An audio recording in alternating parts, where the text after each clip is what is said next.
ஏற்றது அப்படின்னு நீங்க முடிவெடுக்கிறனால எந்த டெபாசிட்டை சொல்லுவீங்க?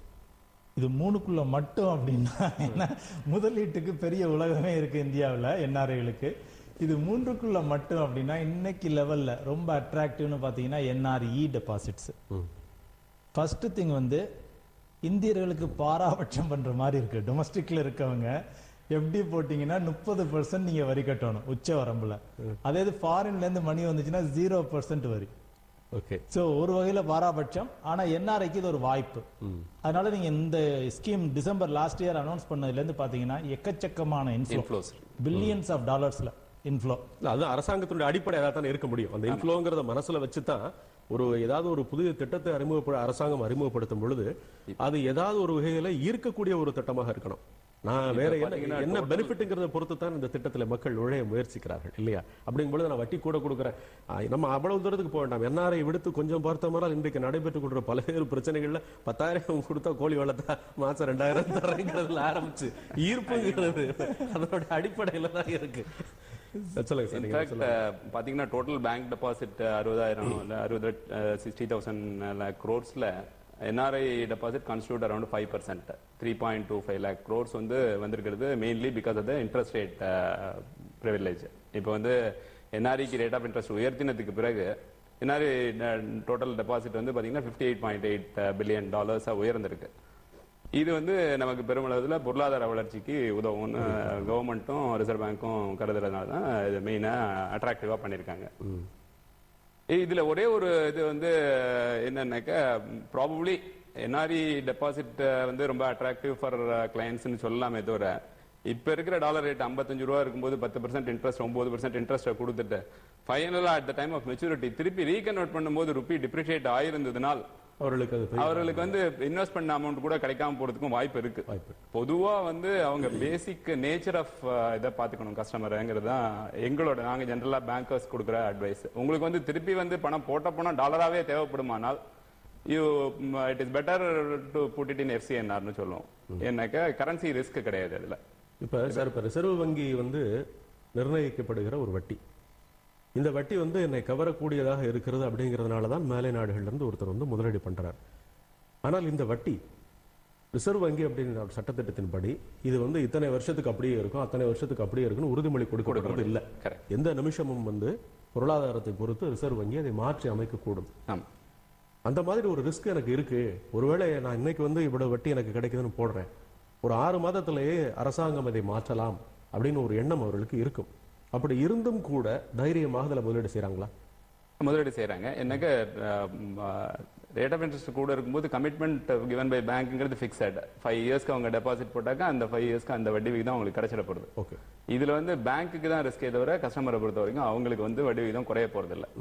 ப்ராபபிலி டாக்ஸ் ஸ்ட்ரக்சர் வேணா பின்னாடி மாறலாம். இப்ப நான் டாக்ஸபிள்னு இருக்கிறது 1 or 2 இயர்ஸ் கழிச்சு வந்து டாக்ஸபிள்னு மாறலாம். அதனால இதுல வந்து கஸ்டமருக்கு வந்து பெருமளவு பாதிப்பு இல்லை. நன்றி சார். தொலைபேசி அழைப்பு. ஹலோ வணக்கம். ஹலோ வணக்கம். சொல்லுங்க. பழனியப்பன் பேசுறேங்க. சொல்லுங்க. அதாவது இப்ப என்ஆர்ஓ அக்கௌண்ட் ஏற்கனவே ஓபன் பண்ணி அதுல டிரான்சாக்சன் நடந்துட்டு இருக்கு. சரி. அது வந்து ஃபாரின்ல இருந்து அந்த பணம் வந்திருக்கு ஒரு சில அமௌண்ட். சரி. இப்போதைக்கு வந்து என்ஆர்ஐ என்ஆர்இ இப்போதைக்கு அவங்க வந்து அந்த சிட்டிசன் ஆயிட்டாங்க. என்ஆர்ஐயா சொல்லுங்க. என்ஆர்ஐ அந்த இந்த அமௌண்ட்ல இருந்து டெபாசிட் பண்ண முடியுமா? என்ஆர்ஐக்கு ட்ரான்ஸ்ஃபர் பண்ண என்ஆர்ஓ அக்கௌண்ட்ல இருந்து டெபாசிட் பண்ணலாமா? முன்னால வந்து என்ஆர்ஓல இருந்து டைரக்டா டிரான்ஸ்பர் பண்ண முடியாதுன்னு கைட்லைன் இருந்தது. இப்ப ரீசெண்டா வந்து ரிசர்வ் பேங்க் வந்து என்ன சொல்றாங்கன்னா ஒரு பினான்சியல் இயர்ல அப் டு $1 million வரைக்கும் அதுக்கு தேவையான அந்த இன்கம்க்கு அது பிரின்சிபலுக்கு எல்லாத்துக்கும் டாக்ஸ் கட்டி சார்ட் அக்கௌண்டன்ட் கிட்ட இருந்து சர்டிபிகேட் வாங்கி கொடுத்தீங்கன்னா அப் டு $1 million வந்து என்ஆர்ஓல இருந்து என்ஆர்இ அக்கௌண்ட்டுக்கு டைரக்டா டிரான்ஸ்பரே பண்ணலாம் அப்படின்னு கைட்லைன் இருக்கு. அதனால உங்க கேள்விக்கு பண்ண முடியும். நீங்க உங்க பேங்கரை அப்ரோச் பண்ணீங்கன்னா அவங்க பண்ணி கொடுப்பாங்க. நன்றி சார். இப்ப வெளிநாட்டு வாழ் இந்தியர்களுக்கு நம்ம வங்கியிலிருந்து கொஞ்சம் விலகி வேறு என்ன அவர்களுக்கான முதலீட்டு திட்டங்கள் சிறப்பாக, ஏன்னா அந்த முதலீட்டு திட்டங்கள் வந்து 2 அடிப்படையாக கொண்டு இருக்கிறது. ஒன்று தொழில் முதலீடு, இன்னொரு தொழிலாம் நான் அதெல்லாம் போய் மாட்டிக்க முடியாதுங்க, அங்கெல்லாம் பாக்குறதுக்கு ஆள் இல்லைங்க, நாங்களே இங்க இருக்கோம், ஏதோ சம்பாரிச்சோம் அது பாட்டுக்கு பேங்க்னா சேஃபா இருக்கும், பத்திரமா இருந்துட்டு போகுது அப்படின்னு யோசிக்கிறவங்க இருக்காங்க. இன்னொரு பக்கம் பேங்க்ல எனக்கு இருக்கிற வட்டிங்கிறது பெருசா இருக்காதுங்க, நான் எல்லாம் கூட்டி கழிச்சு பார்த்தா இங்கேயும் அங்கேயும் இருக்கிறதுக்காக நான் போய் இன்வெஸ்ட் பண்ண அவசியம் இல்லை, ஒரு இன்வெஸ்ட்மெண்ட் பண்ணி பார்க்கலாம் இல்லையா ஒரு இண்டஸ்ட்ரியில துணிச்சலா பார்ப்போம், என்னால் ரிஸ்க் எடுக்க முடியும் அப்படின்னு நம்புறவங்க இருக்காங்க. இவங்க 2 பேரையும் தனியாக பிரிச்சுக்குவோம். தொழில் துறையில் என்ஆர்ஐ முதலீடுகள் அப்படிங்கிறதுக்கு என்ன மாதிரி பிரகாசமான வாய்ப்புகள் இருக்குன்னு சொல்லுங்க. அதாவது இன்னைக்கு உலகத்திலேயே இப்போதைக்கு நம்ம எக்கானமி கொஞ்சம் ஸ்லோ டவுன் ஆகலாம், சைனீஸ் எக்கானமி ஸ்லோ டவுனாக இருக்கலாம். பட் உலக அளவில் பார்க்கையில் இந்திய எக்கானமி அடுத்த ஒரு 10 வருஷம் 20 வருஷம் யாரும் பார்த்தாங்கன்னா, அல்லது 30 வருஷத்தை பார்த்தாங்கன்னா, இந்தியாவை விட ஒரு பெட்டர் மார்க்கெட் சந்தை இருக்க முடியாது. இதற்கு அப்புறம்னா நம்ம ஆப்பிரிக்கா தான் போகணும்.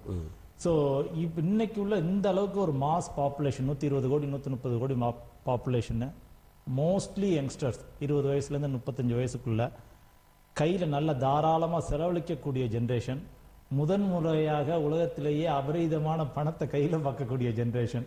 அதாவது 1950 60 அமெரிக்கா இருந்த மாதிரி, 2ஆம் உலக யுத்தத்துக்கு அப்புறம் 60 70களில் அமெரிக்கா இருந்த மாதிரி இன்னைக்கு இந்தியா இருக்குது.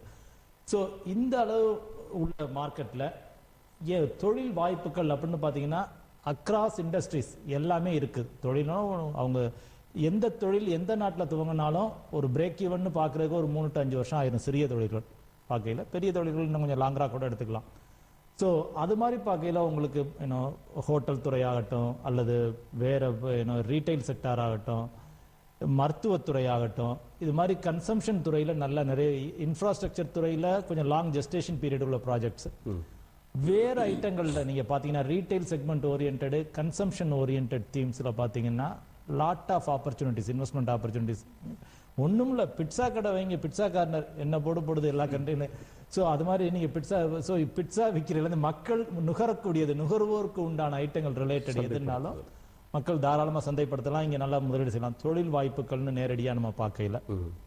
அது போக இறக்குமதியும் ஓரளவு நல்லாவே இப்போ இருக்குது. டைரக்டா ட்ரேடிங்ல பாக்குறவங்க நம்ம ஏற்றுமதி பண்ணி ஒரு காலம் ஏற்றுமதி பண்ணுங்கன்னு சொல்லி எல்லாரும் சொல்லிக்கிட்டு இருந்த காலம் போய் இன்னைக்கு இந்தியா உலக அளவுல ஒரு பெரிய இறக்குமதி நாடா மாறி இருக்கு. ஏற்றுமதி தான் வெற்றி அப்படின்னு ஒரு குறிப்பிட்ட காலத்துல இருந்தது. இறக்குமதி அப்படிங்கிறது எப்பவுமே ரிஸ்க், ஏற்றுமதி மட்டும்தான் வெற்றியை தரக்கூடியது அப்படிங்கிற காலம் இன்றைக்கு நடைமுறையில மாறி இருக்கிறது. குறிப்பாக அதுக்கு நம்ம என்னுடைய கருத்தை நான் பதிவு செய்யற அந்த கருத்து எந்த அளவுக்கு சரின்னு தெரியல. அதை நமக்கு பெருசா கண்ணில் காமிச்சு கொடுத்தது சீனாவாக இருக்கக்கூடும். ஏன்னா எப்படி ஒரு எண்ணம் வந்ததுன்னா இங்க இருந்து எதை இறக்குமதி பண்ணாலும் அதுல நமக்கு வெற்றி இருக்கும் அப்படிங்கிற ஒரு நம்பிக்கை நமக்குள்ளே விதைத்தது சீனா தான். ஒரு பெரிய மார்க்கெட். ஸோ இப்போ ட்ரேடிங்ல பாத்தீங்கன்னா நீங்க சாக்லேட் டொஃபி, ₹1 கிடைக்கிற டொஃபி முதற்கொண்டு மலேசியால இருந்து சிங்கப்பூர்ல இருந்து இப்போ கொஞ்சம் ரூபாய் மதிப்பு குறைஞ்சதுனால கொஞ்சம் பிரச்சனையா இருக்கலாம், இம்போர்ட் கொஞ்சம் குறைஞ்சிருக்கலாம். பட் அது மாதிரி பல வகையான ஐட்டங்கள் தொழில்துறை வாய்ப்புகளா ஒரு தனியா ஒரு என்ஆர்ஐ பிசினஸ்மேன் அங்கே துவங்கணும்னா எவ்வளவு டாக்டர்ஸ் வர்றாங்க, நீங்களே பார்க்கலாம். எவ்வளவு டாக்டர்ஸ் ரீலோகேட் ஆகி வர்றாங்க, போனா இங்கே கிளினிக்ஸ் ஆரம்பிக்கிறாங்க. ஸோ அது மாதிரி பல விதமான துறைகள்ல ஏராளமான வாய்ப்புகள் இருக்கு. ஆரம்ப காலங்கள் கஷ்டம்தான், ஒரு 3 வருஷம் 5 வருஷம் கஷ்டம்தான். பட் அதுக்கப்புறம் ஒரு பிரகாசமான எதிர்காலத்தை இன்னைக்கு இங்கே கிடைக்கக்கூடிய வளர்ச்சி வேற எந்த நாட்டிலையும் அவங்களுக்கு கிடைச்சிடாது. நன்றி சார். இப்ப சார் அழகா ஒரு வார்த்தை சொன்னார், நிறைய பேர் இந்த மாதிரி பிசினஸ்ல முதலீடு அது போக